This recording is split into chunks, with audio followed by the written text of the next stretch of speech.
Un peu au-delà du 50e parallèle, idéalement située entre fleuve et mer, l'embouchure du Saint-Laurent, la ville de Sept-Îles devient rapidement un carrefour incontournable dans le domaine de l'exploitation minière. Ainsi, entre 1975 et 1980, sa population doublera pour atteindre les 30 000 habitants. Avec cet afflux de nouveaux citoyens, c'est aussi l'opportunité pour certains de trouver de nouvelles victimes, ou encore pour des criminels de l'extérieur, de pouvoir agir sans être facilement reconnus. Dans cet épisode, vous découvrirez 3 histoires. Celle de Nora Lavallée, tuée par son mari un soir de janvier 1977. Diane Tardif, qui sera retrouvée inanimée après une balade en voiture en août 1973. Et Achille Volant ainsi que Moïse Régis, retrouvé sans vie dans la rivière Moisy, un jour de juin 1977.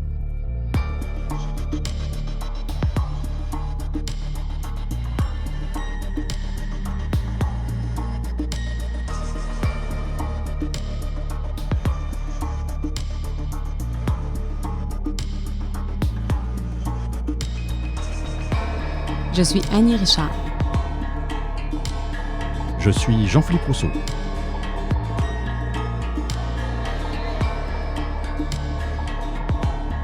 Vous écoutez Rétrocrime, le podcast d'enquête couleur sépia.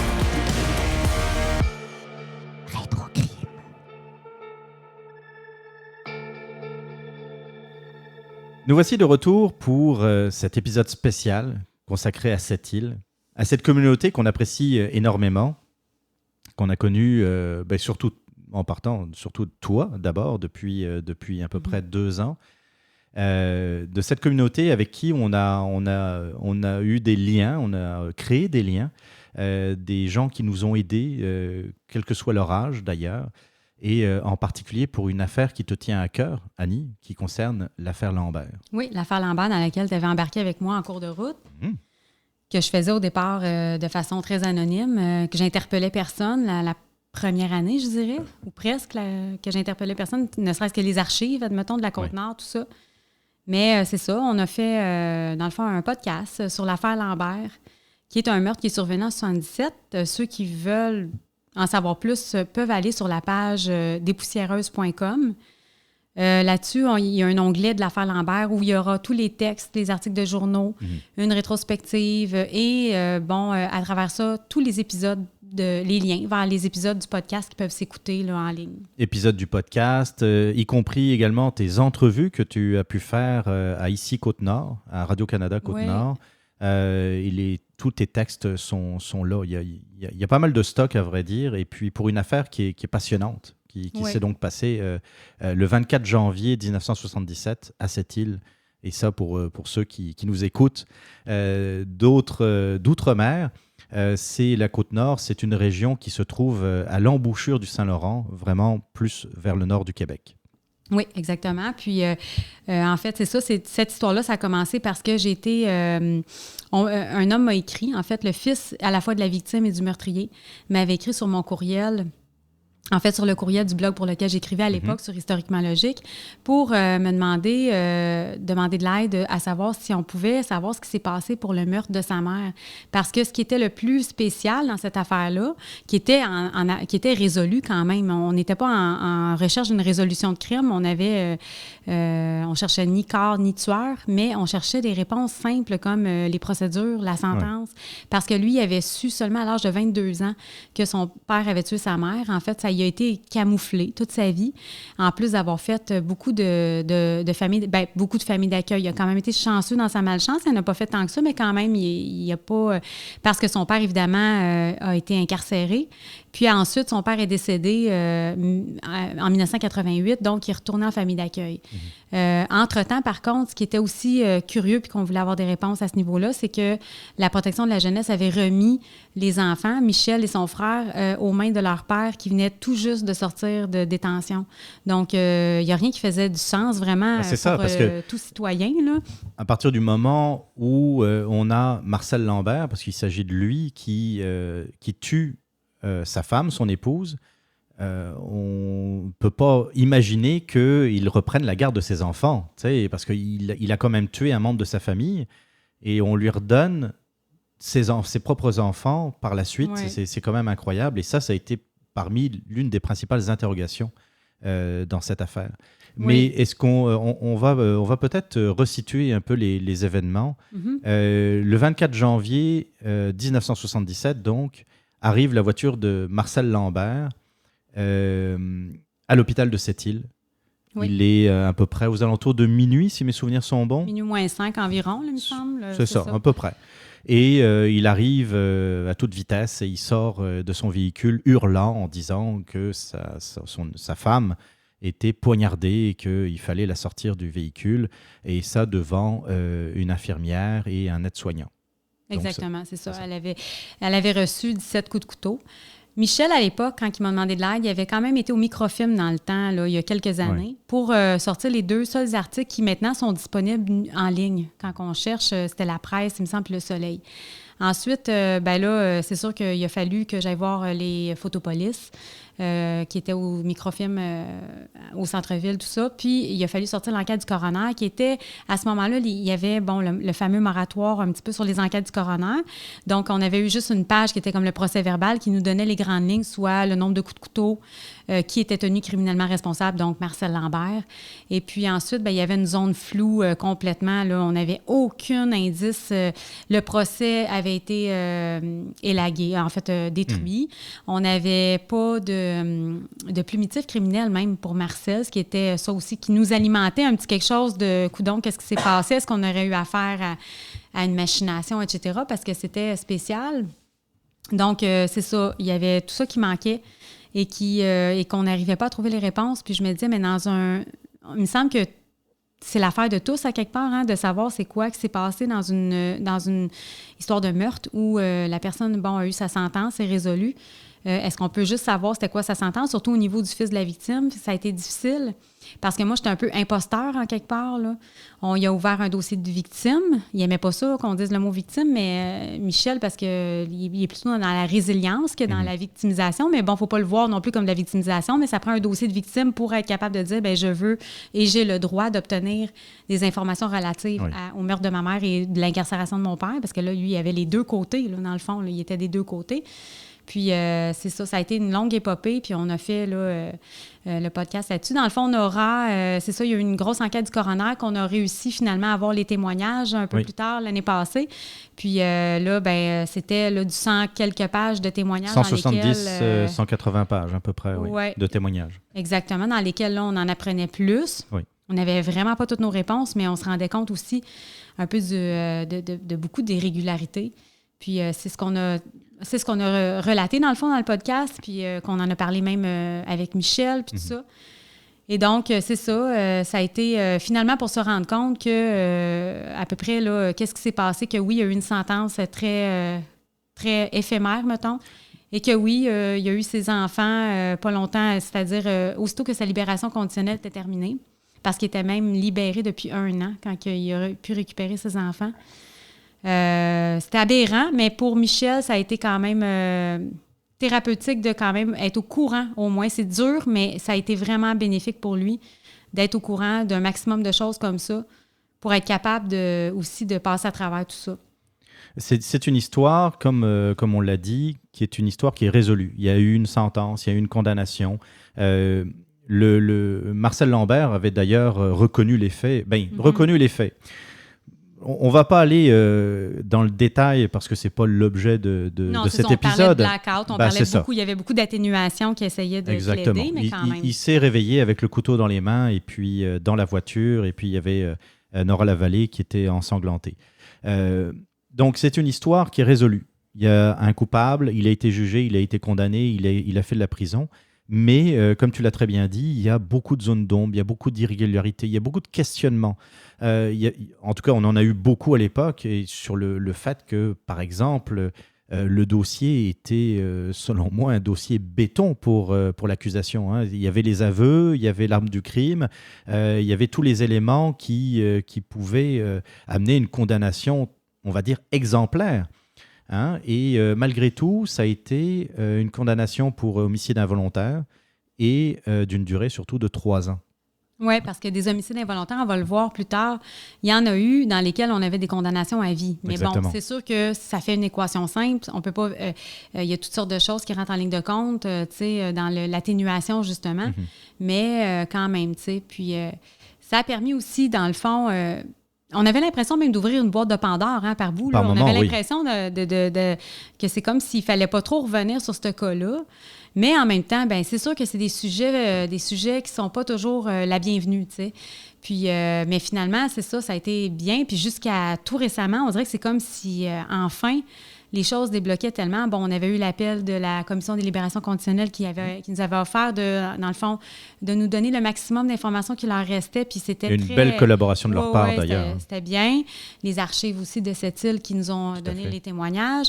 Et évidemment, bon, là, on avait trouvé en plus la première famille d'accueil qui a pu témoigner tout ça, que ça a fait une belle retrouvaille avec Michel. Et récemment, il a retrouvé aussi une de ses dernières familles d'accueil à l'adolescence. Une super personne là, avec qui j'avais communiqué au départ aussi, là, avec l'accord de Michel. Puis ils se sont rencontrés en personne récemment, puis c'est vraiment le fun là, de voir ça. Et plus récemment encore, mais ça, je ne vais pas trop en parler. On ne va pas trop en parler tout de suite. On a même eu, contre toute attente, une collaboration du ministère de la Justice. Qui nous a même, en fait un travail de recherche. On peut même parler du bureau de la ministre. Oui, même, hein, c'est ça, du bureau, c'est ça, de comment on dit, l'attaché politique de maître de Sonia Lebel. Oui, ou le cabinet. Conseiller politique, je crois, qui était écrit. Donc, ça donne vraiment confiance de voir ça. Autant qu'on entend du négatif sur le système, surtout, moi, ça m'a vraiment donné confiance de voir que ça a pu être pris en considération. Parce que le conseiller politique qui a répondu à ma lettre a fait un travail de recherche que, honnêtement, jamais j'aurais su qu'il restait ces dossiers-là à ces endroits-là. Donc, c'est là-dessus qu'on va travailler. Là, c'est sûr qu'il y a eu le confinement, le COVID. Donc, on a été... mais c'est correct, au moins, on savait qu'après tout ça, on aurait accès à des choses probablement. T'sais, on peut pas rien... on vendra pas la peau de l'ours avant de l'avoir tué. Oh non. Mais, puis on tuera pas personne non plus, pas même un ours. Mais quand même, c'est de se dire qu'après, on allait avoir peut-être, et même d'excellentes réponses, parce que ce que le monde ne comprenne pas des fois aussi, c'est que chaque détail compte. T'sais, le diable est dans les détails, on l'a souvent dit, ne serait-ce qu'un petit... des fois, parce que ça nous fait faire des liens. Puis là, ça se pourrait qu'on vous revienne avec l'affaire Lambert. Donc, si vous êtes intéressé à aller l'écouter ou à aller lire, vous n'êtes pas obligé d'écouter le podcast. Ça peut être parce que vous préférez lire les différentes parties de l'affaire sur le blog. Mais ça va être intéressant parce que ça se peut qu'on ait encore de belles conclusions. On pensait avoir fait le tour, mais non. Puis on est toujours ouvert à d'autres développements. Oui, et puis croyez-moi, c'est une histoire qui est passionnante. C'est une histoire qui concerne effectivement un drame intrafamilial, mais qui a ses zones de mystère et que moi j'ai trouvé absolument captivante. Et comme tu l'as très bien dit, Annie, on risque dans les prochaines semaines, sans doute, de vous revenir avec d'autres informations. Et ce qui montre aussi qu'une enquête, on pense avoir fait le tour, puis parfois on est surpris de trouver de nouveaux éléments et que ça arrive tout le temps. Il faut juste avoir beaucoup de patience et beaucoup de détermination. Et être au fait aussi de tous les nouveaux registres qui peuvent... une nouvelle banque de données publiques, parce que des fois, il y a des nouvelles choses, puis on a accès à des choses qu'on ne savait pas.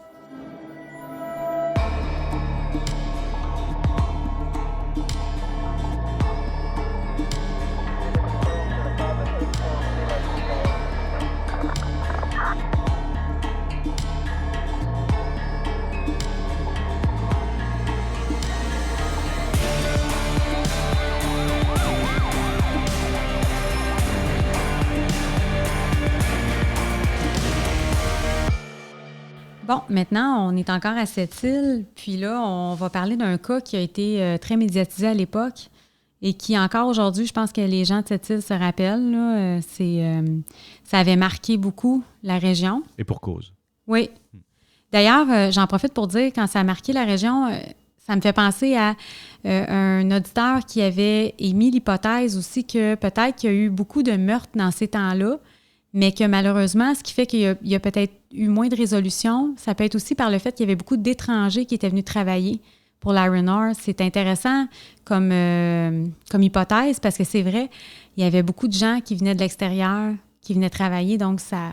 Bon. Puis d'ailleurs, pour les auditeurs de l'extérieur, on pourrait expliquer aussi, parce qu'il y a aussi des auditeurs de l'extérieur,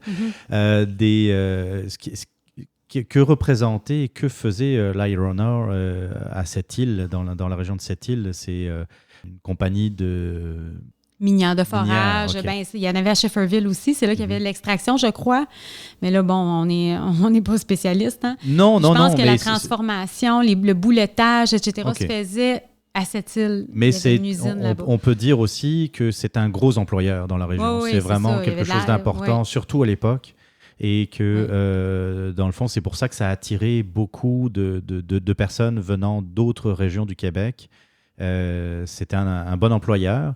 Et que, évidemment, ça a attiré beaucoup de gens de l'extérieur. Et les gens de l'extérieur, il y en a des bons puis des moins bons. Oui, c'est ça. Mais ça faisait en sorte qu'on peut moins, surtout dans ces époques-là où rien n'est informatisé. Souvent, quand il arrive un meurtre dans une ville ou une région, on va chercher l'historique de ce qui s'est passé. On va chercher qui a déjà les anciens, disons, prévenus, détenus, peu importe. Mais là, quand on a peut-être affaire à quelqu'un qui vient du Nouveau-Brunswick, admettons, on n'aura pas l'information, surtout que ce n'était pas informatisé. Fait qu'il y a un petit peu peut-être de ça, mais bon, ça peut être aussi même à Murdochville, à plein d'autres places au Québec, là, tu sais. Tout à fait. Donc, c'est ça. Diane Tardif, jeune adolescente qui a été tuée, en fait, le 23 août 1973.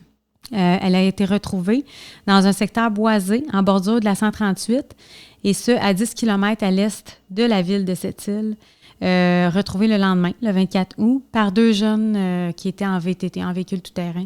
Voilà, VTT, pour les Français qui nous écoutent, ce ne sont pas des vélos tout-terrain, mais des véhicules tout-terrain, c'est ça. Oui, donc c'est ça. Diane Tardif, ce qui est assez dans son historique familial, c'est qu'en fait, elle venait d'arriver à cette île pour résider chez sa grand-mère. Même, là, elle était inscrite à l'école secondaire là, de cette île pour l'année qui s'en venait, parce que là, on était l'été, évidemment. Elle venait de Longueuil. Mais, plus jeune, elle était de cette île, ou en tout cas, sa mère travaillait à cette île. Et puis, donc, sa mère, était secrétaire, ou en tout cas, on ne sait pas trop si elle était infirmière ou secrétaire pour une clinique à cette île. Puis, elle a vécu un grand drame, dans le fond, dans sa jeunesse. C'est qu'en 1962, sa mère, son oncle et son petit frère de 6 ans sont décédés dans un écrasement d'avion dans les îles Mingan. Oui, qui est à peu près à 170 km à l'est de cette île. Oui, c'est ça. Donc, l'avion, là, piloté par son oncle, qui était pilote d'avion, elle s'est écrasée là, vraiment peu de temps après le décollage. Là, probablement, c'était évidemment là, un accident. Bon, il y en avait parlé dans les journaux, il y avait même eu de la difficulté, même que j'ai jamais trouvé d'article qui parle de quand ils ont réussi à sortir le corps du jeune garçon de 6 ans, qui était vraiment... c'était pas évident. En plus, c'était brumeux. C'était dans le fleuve, là, tu sais, vraiment... Puis ça a été, c'est ça, elle a perdu, sa famille a été quasiment décimée. Puis le père, dans le fond, après ça, il a déménagé à Longueuil, s'est remarié, tout ça. Puis Diane est allée vivre quelque temps, là, j'imagine, là, pour finir son secondaire, ou en tout cas, je ne sais pas trop. Elle avait quand même juste 14 ans, donc elle est allée vivre à cette île. Donc, elle arrivait, ça faisait pas tellement longtemps qu'elle était là. Et puis, elle aurait été engagée dans le fond, pour aider une femme à la maison, une mère de famille avec ses enfants, un peu comme une aide gardienne, là, j'imagine, c'est ça. Donc, Diane, dans le fond, dans l'enquête le rapport d'autopsie, en fait, elle aurait été étranglée et son crâne a été enfoncé par un objet contondant. Elle portait aussi de nombreux ecchymoses, là, et son corps était partiellement dénudé. L'autopsie, par contre, n'aurait pas réussi à démontrer aucune trace de viol, apparente du moins. Et puis, sa mort remontait à environ 12 heures quand elle a été retrouvée. Donc, elle est décédée la veille. Rapidement, les enquêteurs ont procédé à l'arrestation d'un homme début trentaine. Là, je vais dire, on nommera pas de nom dans les cas qu'on amène. Et même si on pourrait, parce qu'ils sont nommés barre en barre dans les archives, mais c'est que on pense que, bon, premièrement, quelqu'un qui a purgé sa sentence, je vois pas l'intérêt de tendre une perche, là, juste pour voir ce que ça donne. Je pense que c'est des sujets sensibles de toute façon. Puis, c'est pas notre rôle de... Tu sais, avec les réseaux sociaux, l'ère numérique, les gens peuvent chercher facilement, puis on cherche pas à créer de précédents puis à causer du tort aux gens. Donc, on les nommera pas, même si ça pourrait être possible. En même temps, ce sont pas des gens...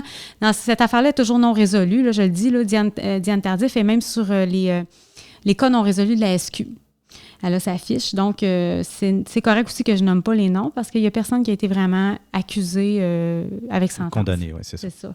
Donc, c'est ça, les enquêteurs, rapidement, ça les a amenés à l'arrestation d'un homme, début trentaine, qui, dans le fond, l'avait engagé pour aider sa femme avec les enfants à la maison. Lui a témoigné, dans le fond, avoir amené Diane à l'aéroport. Elle avait affaire là, voir quelqu'un, et que Diane ne serait jamais ressortie de l'aéroport, il trouvait ça long, retourner chez lui.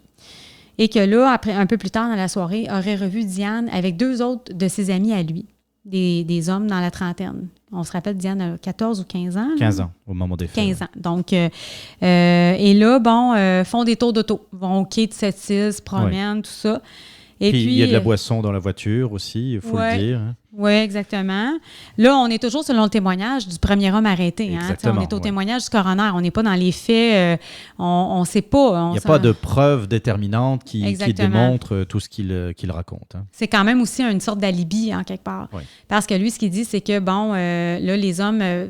j'imagine que c'est à l'époque des grosses voitures où on pouvait être assis 3 en avant parce que un des 3 hommes aurait voulu faire des attouchements à Diane, qui, elle, aurait refusé. Et c'est là que les choses auraient mal tourné. C'est qu'on y aurait dit, mais si tu ne marches pas avec nous autres, tu ne marcheras pas avec personne. Et là, elle aurait été sortie de la voiture. Et là, c'est là qu'elle aurait été battue, etc., jusqu'à temps que... Un coup de barre de fer, d'ailleurs, d'après... Ils ont relevé beaucoup de traces de défense. Là. Ça serait défendu corps et âme. J'aime pas dire ça. Là. C'est toujours assez sombre, mais il y a eu... c'est ça. Il y a eu de l'acharnement. C'est ça. Et puis là, ben dans le fond, lui, c'est ça. Ça a été son témoignage quand il a été arrêté. Oui. Ça a été son témoignage. Le corps aurait été laissé là où il a été trouvé, partiellement dénudé, comme tu l'as expliqué, et la barre de fer qui aurait servi aurait été lancée dans une sorte de puits de gravier. Exact. Il y a eu des recherches menées par la police qui ont été faites à l'époque, suivant d'ailleurs le témoignage de cette personne, et la barre de fer jusqu'aux dernières... Même un assèchement là, avec pompe. Oui, c'est ça. Et aux dernières nouvelles, cette barre de fer, l'arme du crime dont on parle, n'aurait jamais été retrouvée.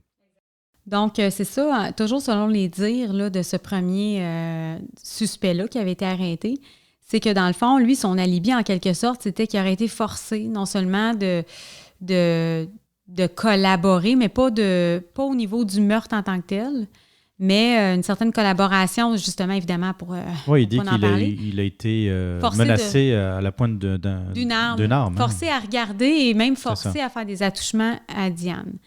Donc, ça, c'est selon ses dires à lui.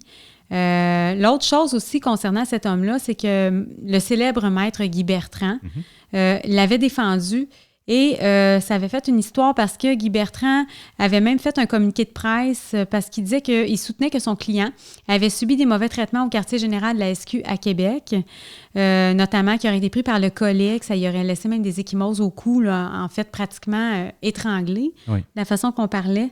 Il aurait aussi subi un interrogatoire qui aurait duré plus que 12 heures et aussi intimidé et forcé à faire le test de polygraphe après tout ce temps-là, après le fameux 12 heures. Et Guy Bertrand, excuse-moi, avait même organisé toute une conférence de presse devant les journalistes pour expliquer tout ça. Ça avait eu lieu aux alentours du 5 octobre. Comme tu as dit, il a dit que, dans le fond, son client avait des ecchymoses à la gorge. Et on parle aussi que sa tête aurait été frappée contre un mur, même durant l'interrogatoire. C'est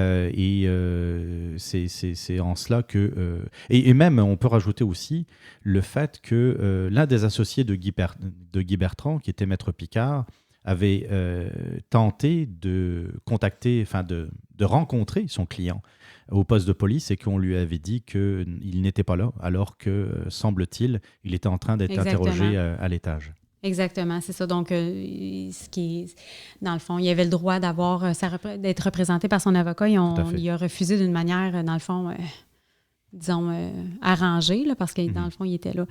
C'est ça. Donc, on dit aussi dans les journaux qu'il y a un des accusés qui a tenté de se suicider 2 jours après le meurtre, c'est-à-dire avant d'être arrêté. Et je pense qu'on parle de ce fameux premier suspect-là. Je n'ai pas été capable de l'établir parmi les articles de journaux. On n'a pas de trace du nom. Non, on a les noms, mais pas de celui qui aurait fait cette tentative, c'est ça. Et il y aurait même eu hospitalisation, dans le fond. C'est ça. Donc, l'enquête du coroner a eu lieu en septembre 1973. Il y a eu environ 25 témoins. Déjà, l'enquête du coroner, c'était gros, là, 25 témoins. La Cour là, avait même autorisé une non-publication des témoignages. J'imagine que c'est comme un huis clos, je ne suis pas certaine, mais bon. Donc, suite à l'enquête du coroner, il avait été tenu criminellement responsable 3 hommes, dont, c'est ça, les 3 hommes arrêtés, les 3 hommes qui auraient été dans la voiture avec Diane. Il y en a un, par contre, même à l'issue du coroner, qui était devenu introuvable. Je trouve ça vraiment curieux. Il a été arrêté au départ. Il semble-t-il qu'il a été relâché en attendant son procès ou l'enquête.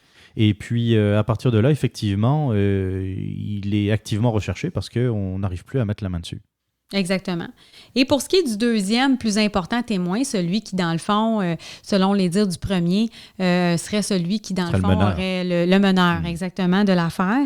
Et lui, il soutient qu'il n'a jamais rien connu de cette histoire. Lui, dans sa tête, là, c'est ça, en fait, dans son témoignage, il n'était pas là. Par contre, son alibi sur ses allées et venues et tout ça des derniers jours est contredit par plusieurs témoins, notamment même une enfant de 10 ans qui témoigne que sa mère avait été menacée par cet homme-là quelques jours avant le meurtre. Une employée de bar, il me semble, à cette île. Puis, c'est ça, cet homme-là aurait dit à cette femme-là qu'elle allait l'amener. Bon, ça, j'imagine que c'est quelque chose que les gens de cette île vont comprendre, c'est quoi? Qu'elle allait l'amener au 1012 pour y flanquer une volée. C'est quoi le 1012? J'ai pas extrapolé non plus, j'ai pas cherché là-dessus. Donc, lui, c'est le seul qui va avoir, pas le seul, mais dans ceux-là, qui va avoir un procès en janvier 75. Il était représenté par le célèbre maître Raymond Daou. Dans le fond, il y avait des avocats quand même assez... et puis aussi, il va y avoir encore beaucoup, beaucoup de témoins qui vont être appelés à comparaître. Et le représentant de la couronne était, comme dans l'affaire Lambert, maître Paul Chevalier. Donc, c'est ça. Et finalement, cet homme-là, qui a eu son procès en janvier 1975, va être acquitté le 26 janvier. L'affaire est restée complètement irrésolue et il n'y a plus, je dois le dire, OK, parce que j'ai déjà communiqué avec la sœur de Diane Tardif qui aimerait beaucoup que l'affaire soit résolue et j'ai voulu faire sortir l'enquête du coroner, mais finalement, j'avais pas eu d'autres communications aussi avec la sœur à ce moment-là.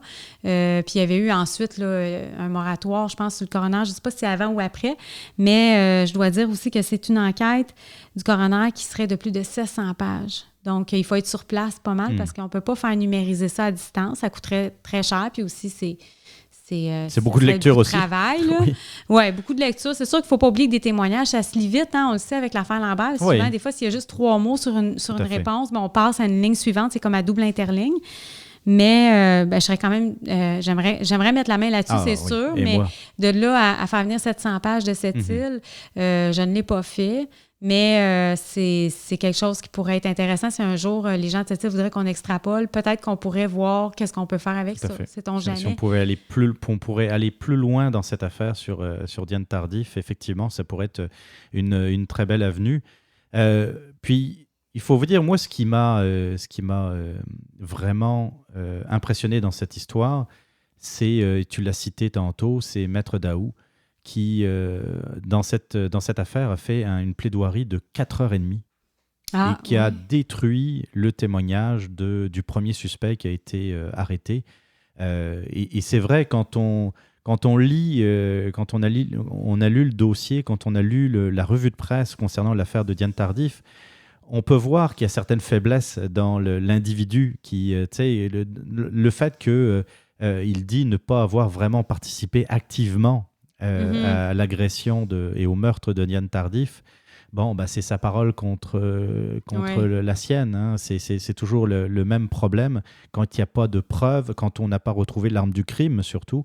Et donc, surtout quand tu te retrouves face à un ténor du barreau comme Maître Daou, 4h30 de plaidoirie, ça explique. Parce que les auditeurs vont peut-être être surpris, comme moi j'ai été surpris au départ quand j'ai lu l'histoire dans un premier temps. C'est comment ça se fait-il qu'avec un témoignage, qu'avec quand même la victime qui est là qui a un corps qui est en bordure de route, il n'y ait pas eu de condamnation. Eh bien, l'explication, elle est claire. Un témoignage qui est quand même faible de quelqu'un qui a quand même participé, même s'il dit que non, il était quand même présent. Il y a une certaine complicité, oui. C'est ça, il y a une certaine inaction au minimum de sa part, et un ténor du barreau qui l'a...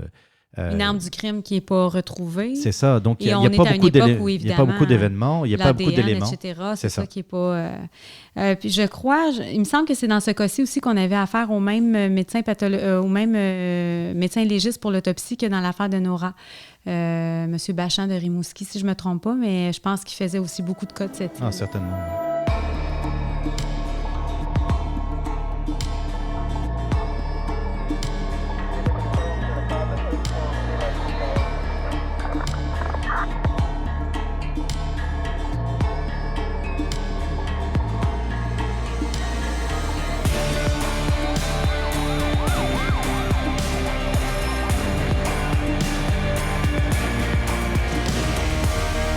Je ne sais pas si tu te rappelles, Jean-Philippe, quand on avait extrapolé dans les derniers épisodes de l'affaire Lambert sur... on était rendu là, à regarder pas mal les intervenants, là, si on peut dire comme ça, du milieu de la justice surtout.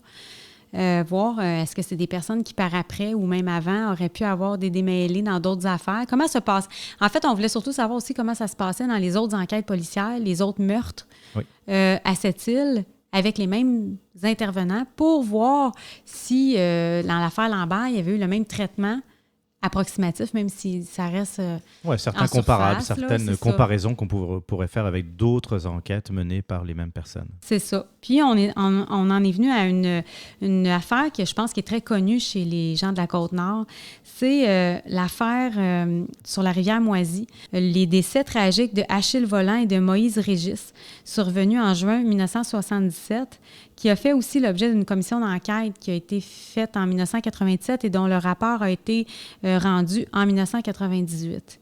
Dans les faits, ce qui s'était passé, c'est que c'était des pêcheurs de la rivière Moisy, sur la Côte-Nord, un peu, je pense, au sud de cette île, dont on avait perdu la trace après qu'il y ait eu une poursuite avec des gardes-chasse qui voulaient apparemment, là, je pense, leur donner une contravention là, par rapport à... s'il y avait le droit de pêcher ou non, peu importe, là, le rendu là, je ne m'en rappelle pas. Mais ils ont été portés disparus et finalement, leurs corps ont été retrouvés dans l'eau et leur embarcation aussi, là, qui avait comme accosté là, quelque part. Et ce qui avait été noté à l'époque, ce qui avait fait scandale un peu, c'est que ces dépouilles-là portaient des traces de violence qui évidemment, n'ont pas le choix d'avoir été faites pré-mortem, s'il y avait des ecchymoses ou en tout cas des enflures, etc. On ne peut pas en avoir après la mort. Et il y avait beaucoup de sang dans le visage des victimes. Donc, c'est ça. Ça a été... et l'autopsie, ce qui est le plus choquant dans ça, et je pense que ça a été même... Je pense que c'est quand même, objectif comme information, que ça a été nommé aussi dans la commission d'enquête dans les années 90, c'est que le coroner Gaudreau, même coroner, notaire, là, dans l'affaire Lambert, aurait refusé à la famille de faire une autopsie sur les victimes, soi-disant parce que c'était très évident qu'il y avait seulement une noyade et que s'il voulait avoir une autopsie, il fallait que la famille en défraie les coûts. Sympa. Oui, c'est ça. Suite à à ce que ça avait fait comme scandale à l'époque, il y a eu une première exhumation des corps, et ça sans que la famille soit avisée. Et là, ça serait un médecin pathologiste de Rimouski, j'imagine, qui est encore une fois le docteur Bachand, le même que pour l'affaire Lambert, pour Nora, qui aurait fait l'autopsie et qui aurait donné comme conclusion qu'il y avait une noyade avec quelques éraflures. Et que là, vous avez eu ce que vous voulez, voilà, c'est ça qui s'est passé. Il n'y a pas eu meurtre, il n'y a pas eu d'abus de pouvoir avec les gardes-chasse, etc. Je pense que la famille n'était vraiment pas d'accord avec ça, satisfait, parce qu'il y avait aussi une histoire comme quoi l'embarcation des gardes-chasse portait des traces de peinture, je crois orange de l'embarcation des pêcheurs. Donc, il y avait eu forcément, probablement, si ça c'est vrai... il y a eu des contacts qui ont été faits entre les deux embarcations, ce qui serait logique en tout cas. C'est un peu comme avec notre char, là, si on stationne un peu trop près d'un autre véhicule, on risque d'avoir la peinture de ce dit véhicule sur le nôtre. Puis même si un véhicule frappe quelqu'un et qu'il doit avoir une enquête policière, on va relever l'ADN. Et là, ça aurait été assez évident qu'il y avait la peinture d'une embarcation à l'autre.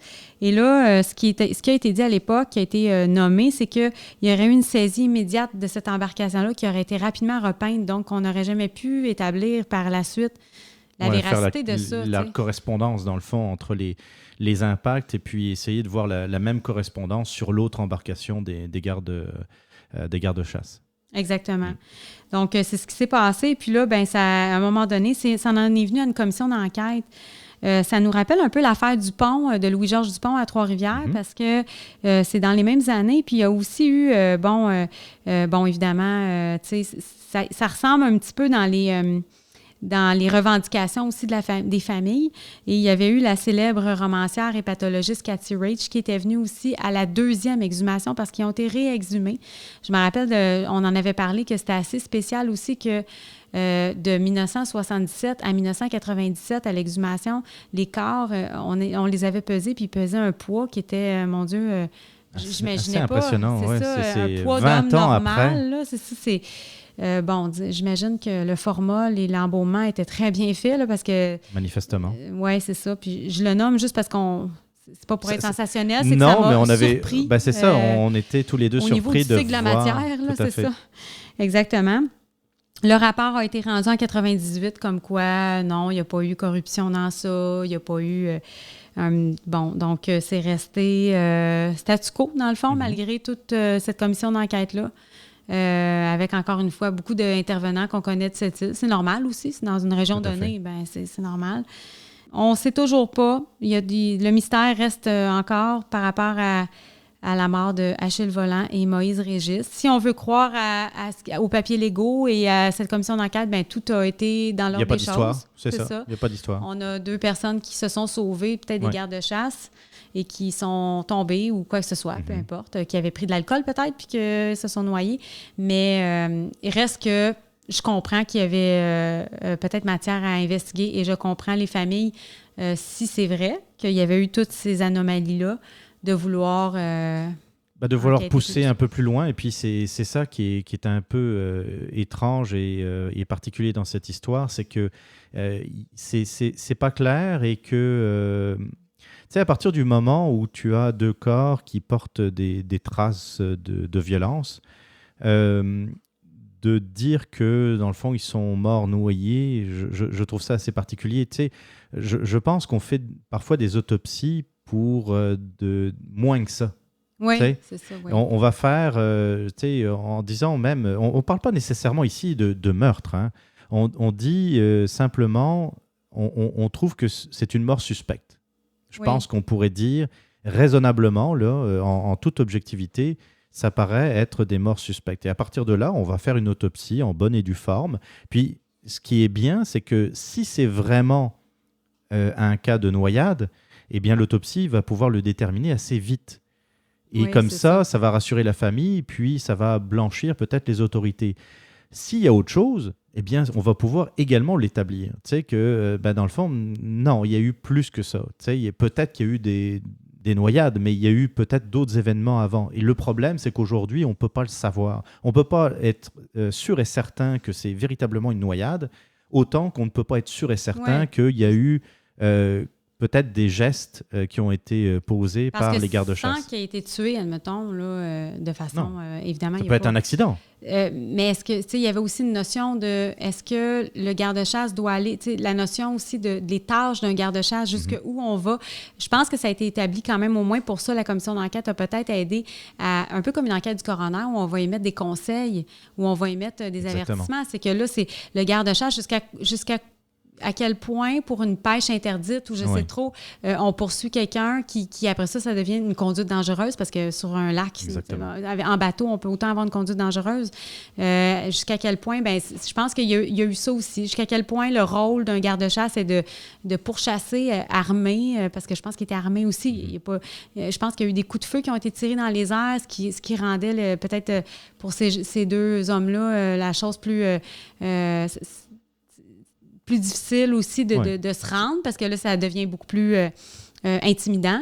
Je pense que c'est aussi d'établir ça, mais bon... C'est un peu comme si, excusez-moi le parallèle, là, comme si vous ne marquiez pas un stop, un arrêt, et que tout d'un coup, il y avait une poursuite policière qui s'engageait parce que vous n'avez pas marqué l'arrêt à un carrefour. Tu sais, c'est un peu ridicule.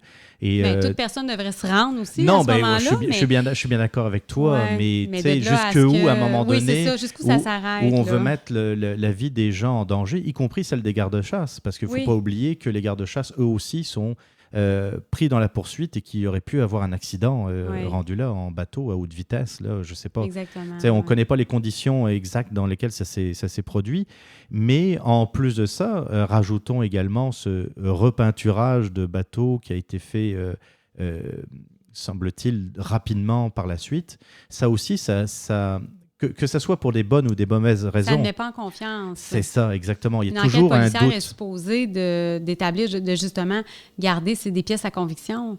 Mais bon, c'est ça. De toute façon, cette commission d'enquête-là est disponible sur BANQ et même, je pense, ailleurs sur Internet. Les commissions d'enquête comme ça, les rapports, en fait, le rapport final. Et c'est intéressant. Si les gens veulent en savoir plus, ils peuvent aller voir sur BANQ en mettant commission d'enquête sur les décès d'Achille Volant et Moïse Régis. Puis je pense que juste en mettant ça sur Google, là, d'après moi, c'est possible. Au pire, on mettra le lien aussi dans les articles qu'on pourrait mettre éventuellement. On mettra toutes les informations pertinentes. Exactement.